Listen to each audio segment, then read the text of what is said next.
नमस्कार दोस्तों, जय श्री कृष्णा, जय श्री राधे। दोस्तों कैसे हैं आप सभी? आई होप कि आप सब अच्छे होंगे। दोस्तों आज के इस वीडियो में हम चर्चा करेंगे सीए लग्न की कुंडली में लग्नेश सूर्यदेव का रत्न माणिक्य आप किन परिस्थितियों में धारण कर सकते हैं और किन परिस्थितियों में आपको धारण नहीं करना चाहिए।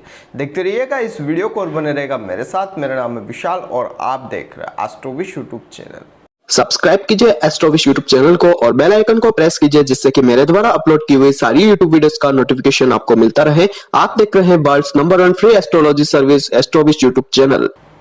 रत्न संबंधी जानकारी देने से पहले यहाँ पर सीए लग्न और सूर्यदेव के बारे में कुछ साधारण सी बातें आप सभी से शेयर कर देता हूँ।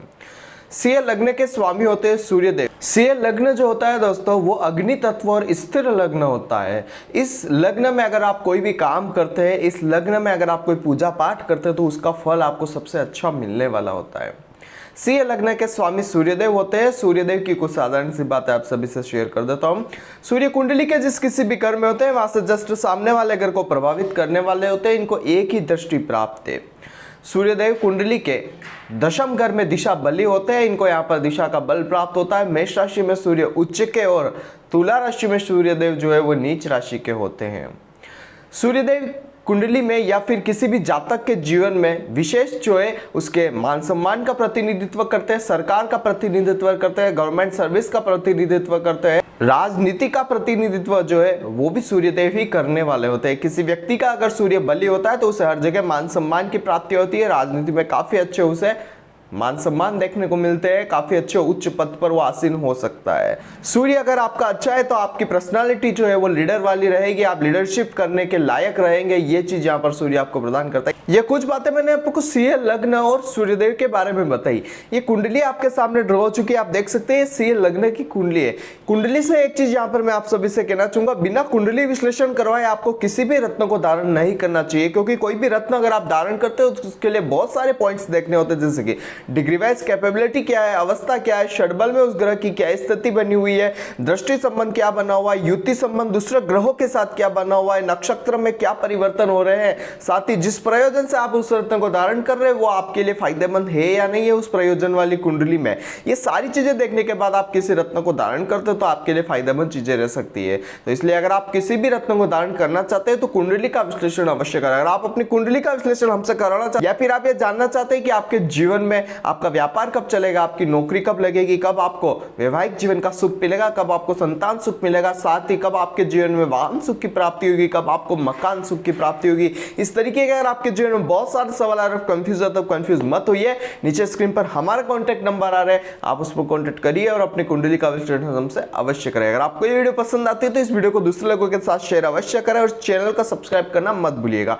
शुरू करेंगे सीए लग्न की कुंडली में सूर्यदेव का रत्न माणिक्य कब और किन परिस्थितियों में धारण किया जा सकता है। अगर बात की जाए फर्स्ट हाउस में, पहले घर में अगर आप सूर्यदेव विराजमान तो क्या रत्नराज माणिक्य धारण कर सकते हैं? हाँ जी, बिल्कुल किया जा सकता है। लग्नेश लग्न घर में आए हुए हैं तो इनका रत्न तो धारण किया जा सकता है, लेकिन साइड इफेक्ट यह रहेगा कि दाम्पत्य जीवन के सुख को खत्म करने की ताकत सूर्यदेव रखते हैं। अपनी अग्नि से दाम्पत्य जीवन के प्रेम को यानी कि उस शुक्र को खत्म कर देंगे और उस प्रेम को खत्म होने के बाद आपके दाम्पत्य जीवन में सिर्फ निरसता रह जाएगी। तो ये स्थितियां देखनी आवश्यक रहेगी कि सूर्यदेव और शनिदेव की, शुक्रदेव की क्या स्थितियां बन रही है।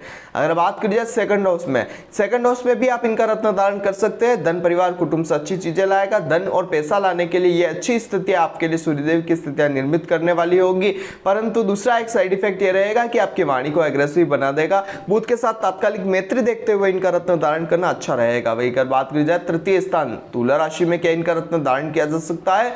बिल्कुल भी नहीं करना चाहिए। यहाँ पर सूर्यदेव नीच राशि के होते हैं। यहाँ पर इनके व्रत करें, दान करें, इनकी चीजों का डोनेशन कर सकते हैं आप, और यहाँ पर आप जो चाहे इनके मंत्र का जप भी कर सकते हैं और इनके यंत्र का उपयोग कर सकते हैं, लेकिन रत्न का उपयोग आपको नहीं करना है। यहाँ पर सूर्यदेव का अगर नीचता भंग भी हो जाती है तब भी उस परिस्थिति में भी आपको इनका रत्न धारण नहीं करना चाहिए। बात करेंगे चतुर्थ स्थान में, क्या सूर्यदेव का रत्न धारण किया जा सकता है? माता, भूमि, मकान, वाहन के सुख के लिए अच्छी स्थिति यहाँ पर निर्मित होगी, लेकिन माता के साथ अनबन भी हो सकती है इस रत्न को धारण करने के बाद, या फिर हो सकता है आपको कोर्ट से कोई ऐसा ऑर्डर मिल जाए जिससे आपकी प्रॉपर्टी भी विलय हो सकती है, नीलाम हो सकती है। तो यहाँ पर आपको ये चीज का ध्यान रखना है कि मंगल के साथ सूर्यदेव की क्या स्थितियां निर्मित हो रही है, उसके आधार पर आप इनका रत्न धारण करेंगे तो अच्छी चीजें रहेगी। बात करेंगे पंचम स्थान में क्या रत्न धारण किया जा सकता है। बिल्कुल लग्नेश पंचम स्थान में गए हुए के अंदर त्रिकोण राजयोग बना हुआ है, बहुत अच्छी स्थिति आप धारण कर सकते हैं। गुरुदेव बृहस्पति की स्थितियां देख लीजिएगा, अगर अच्छे हैं तो आपको बहुत जबरदस्त फायदे देंगे, अन्यथा आपके इनकम सोर्स में रोड़े अटका सकते हैं और साथ ही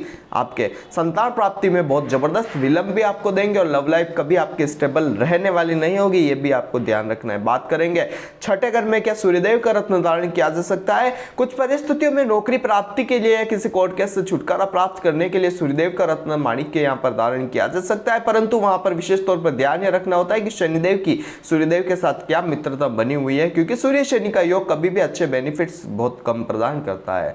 सप्तम स्थान की अगर बात करी जाए तो यहाँ पर सूर्यदेव का रत्न मैं बहुत ज्यादा अवॉइड करता हूं, लेकिन किसी परिस्थिति में अगर यहाँ पर वैवाहिक जीवन की समस्या बहुत ज्यादा बढ़ चुकी है या फिर किसी परिस्थिति में यहाँ पर विवाह हो ही नहीं पा रहा है तो उस स्थिति में यहाँ पर सूर्यदेव का रत्न शनिदेव की स्थितियां देखने के बाद धारण करना चाहिए, परंतु ये ज्यादा टाइम तक नहीं करना चाहिए क्योंकि सूर्य यहाँ पर जब विराजमान होते हैं तो यहाँ पर अग्नि तत्व होने के कारण शुक्र जो होता है प्रेम उसको खत्म कर देते हैं, यानी कि आग जो है इस प्रेम को जला देती है और प्रेम जलने के बाद दाम्पत्य जीवन में कुछ चीजें बचती ही नहीं है। इस चीज का आपको ध्यान रखना है। व्यापार की स्थिति भी यहाँ पर सूर्यदेव अच्छी कर देते हैं, लेकिन दाम्पत्य जीवन का बहुत जबरदस्त साइड इफेक्ट आपको देखने को मिलता है। बात करेंगे अष्टम स्थान में क्या सूर्य का रत्न धारण किया जा सकता है। नहीं करना चाहिए अष्टम स्थान में, लेकिन अगर आप एमसीएक्स सट्टेबाजी वगैरह से जुड़े हुए रहते हैं, आप ऑक्युल्ट साइंस की चीजों से बहुत ज्यादा इन्वॉल्व रहते हैं, आपका काम ऐसा है कि तेजी मंदी करना, ये सारी चीजें आप करते रहते हैं, सट्टा करना चाहते हैं आप या आप शेयर मार्केट वगैरह में पैसा कमाना चाहते हैं, तो उस स्थिति में आप इनका रत्न कुछ टाइम के लिए धारण कर पैसा अर्जित कर वापस खोल सकते हैं, लेकिन उसके लिए भी गुरुदेव बृहस्पति की स्थितियां और बुध की स्थितियां देखना आवश्यक रहेगी। भाग्य स्थान की अगर बात की जाए तो सूर्यदेव उच्च राशि के होते हैं, यहाँ पर इनका रत्न धारण किया जा सकता है, भाग्योन्नति प्रदान होगी, लेकिन मंगल के साथ तात्कालिक मैत्री देखिएगा, उसके पश्चात धारण करना बहुत अच्छा रहेगा। वही अगर बात की जाए दशम स्थान में भी सूर्यदेव का रत्न धारण किया जा सकता है। यहाँ पर सूर्य दिशा बली होता है, वृषभ राशि के हैं, तो शुक्र के साथ तात्कालिक मैत्री देखने के बाद आप इनका रत्न धारण करें, आपके लिए अच्छा रहेगा। यही अगर बात की जाए 11th हाउस जो कि होता है आय का, क्या आय स्थान में सूर्य का रत्न धारण किया जा सकता है। बिल्कुल किया जा सकता है। अगर बुधदेव भी यहाँ पर विराजमान हो जाते हैं, न्यारे हो जाएंगे, करोड़पति यहाँ पर सूर्यदेव की स्थिति आपको बदल सकती है।